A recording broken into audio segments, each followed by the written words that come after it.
Breaking news now, Russia reaches out to an old ally from the Cold War era. Aramis Suri is a professor in the history department and the LBJ School at the University of Texas at Austin, where he also holds the Mac Brown Distinguished Chair for Leadership in Global Affairs. He has written or edited 11 books, the most recent being Civil War by Other Means: America's Long and Unfinished Fight for Democracy. He currently works as a co-host for the podcast, This is Democracy. These opinions are solely his own. CNN has more commentaries, if you're interested. For the first time in decades, Russia and Cuba are cooperating closely. This time, it's in support of Vladimir Putin's war in Ukraine. High-ranking Russian officials began making frequent public appearances in Cuba beginning around the invasion's 5th anniversary in February 2023. It seems like only a month has passed since a high-profile Russian official visited Cuba. Secretary of the Russian Security Council Nikolai Patrushev and powerful director of the Russian state oil company Rosneft Igor Sechin met with leaders in Havana in March. Then, in April, Russian Foreign Minister Sergei Lavrov visited the island on a regional tour that also included Venezuela and Nicaragua, two other American adversaries. There was reciprocity in the visits. Cuban Prime Minister Manuel Marrero Cruz spent more than 10 days in Russia in June, where he met with Vladimir Putin.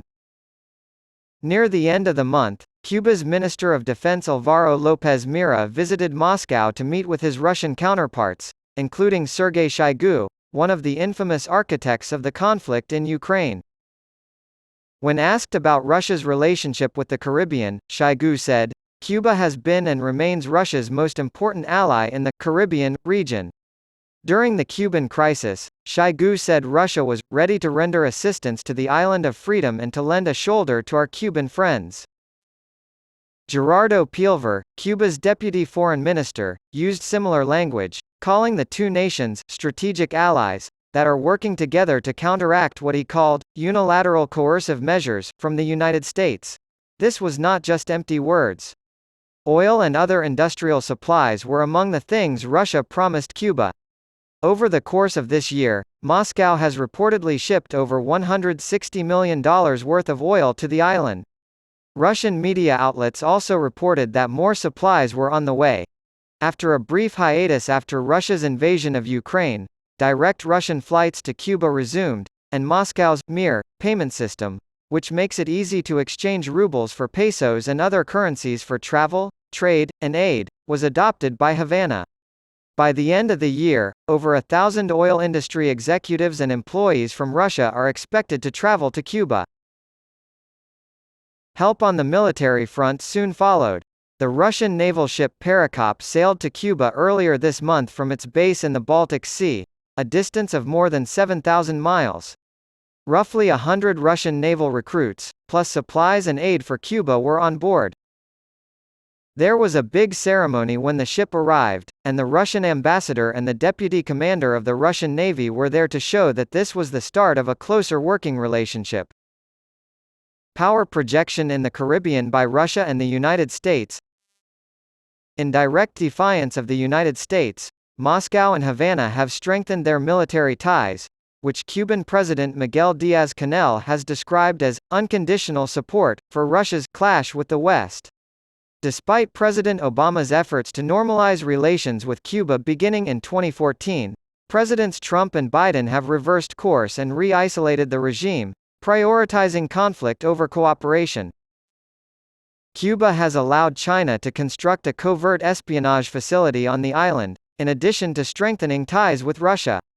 The U.S. intelligence community believes the Chinese base is part of a larger Chinese effort to eavesdrop on American communications, steal trade secrets, and otherwise get ready for increased competition. It reminds me of the Soviet-built Lord Signals intelligence facility, which Russia decommissioned in the early 2000s. As a result of these provocations, the Pentagon has already issued a strong response to Russia, China, and Cuba.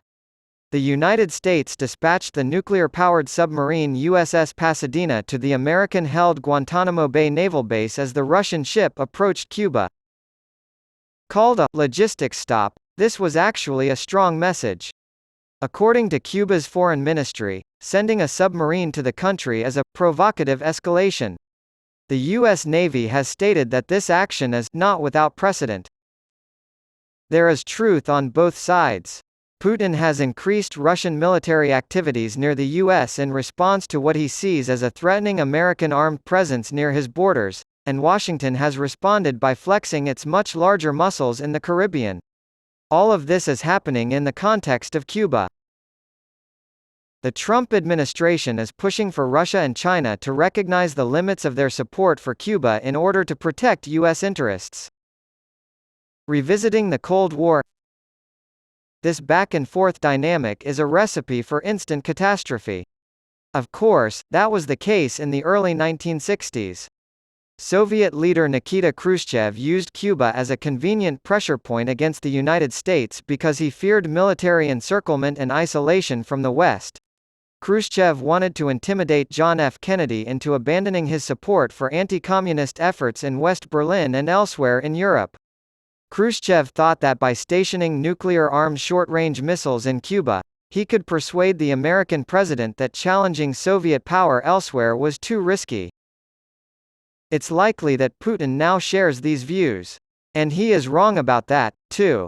When President Kennedy and his advisors learned of Moscow's escalation in October 1962, they took swift and decisive action, including imposing a naval quarantine of Cuba and making plans to attack the island if the missiles were not removed. 60 years later, if President Biden and his advisors learn of continued Russian military escalation south of Florida, they will likely take similar actions. Preventing foreign interference in the region is a key component of the current national security strategy. In late 2023 or early 2024, the United States and Russia could come dangerously close to direct military confrontation around Cuba, just as they did in October 1962. Putin's challenge to the United States in the Caribbean will increase in proportion to his desperation in Ukraine. A dictator like Khrushchev or Putin who wants to undermine U.S. influence in Europe would be foolish to pass up this opening. The more Russia and China pose a threat to the Biden administration's interests in Cuba, the more determined it will be to demonstrate strength. If Russia continues to escalate its military presence in Cuba, the United States will respond with increased force, including the recent deployment of a nuclear submarine. In a presidential election year, the pressures to show strength are amplified, especially if Biden's Republican opponents use graphic images of American deaths during the Afghanistan withdrawal in 2021 to attack him. Staying out of the escalation trap. How can the United States Capitol sidestep the escalation trap? To counteract Russia's temptations in Cuba and China's opportunism, President Biden and his advisors will need to take swift action, similar to what Kennedy's team did in October 1962. The government must make it abundantly clear that any military intervention from outside the region will only deepen U.S. ties to Europe and the Caribbean.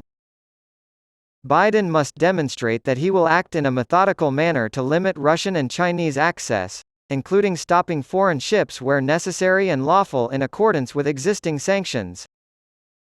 Like Kennedy did with Khrushchev, the president must offer Putin incentives to back down on Cuba.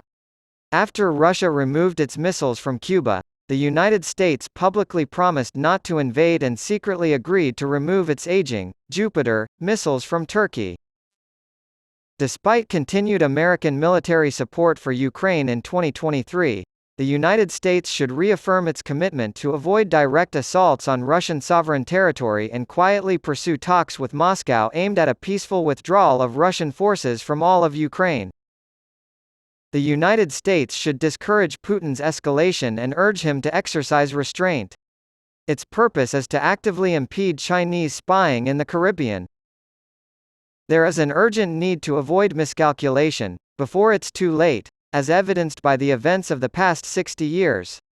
Escalating military tensions in the region of Cuba would be a difficult trap for the United States and a dangerous temptation for Russia.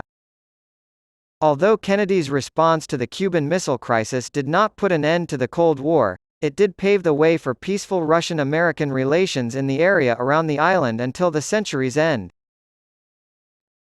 Vice President Biden needs to follow suit if we want to avoid another Cuban crisis.